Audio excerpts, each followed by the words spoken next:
અહીંયા હાલો ભણવાની લેવેસ બહુ વધારે થાય છે. અહીંયા આ વખતે ધ્યાન રાખવું જોઈએ. એ એટલામાં જ ગમે કોક છે કરે. અહીંયા તો અહીંયા આમાં શું છે? તું કોણ મને કહેવા વાળો? તમારા ગામમાં નવો પીઆઈ આવ્યો તને ખબર છે? હા, શું નામ છે એનું? કોક આવ્યો છે રાજુ દેસાઈ કરીને. હા એ હું છું કે આમાં શું છે?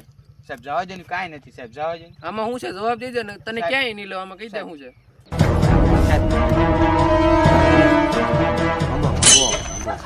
ક્યાંથી લેવો છે? આજુ કહી દો. ક્યાંથી? ટીડા પાસે લેવું. હાલ તો મને લઈ જતા ને હાલ તો ટીડેટ ટીડેટ. હજી એક આવા છે ભાઈબંધ વધારે આવી જાય એટલે પેલું ખૂટી ગયું. અલ્યા હવે નહીં આવતો, માલ ઓછો થઈ જશે, હવે કાલે આવજે. એ બોરે તો હા ભાઈ, તું આ કોને લઈને આવ્યો? તું કોણ? તારું નામ શું છે? ટીડો? ખબર છે હું કોણ છું? નહીં. તમારા તાલુકામાં નવો પીઆઈ નામ ખબર છે? રાજુ દેસાઈ. આ હું છું. હાલ તો હવે તો તમને બેન આગળ છે. હાલ બોલ.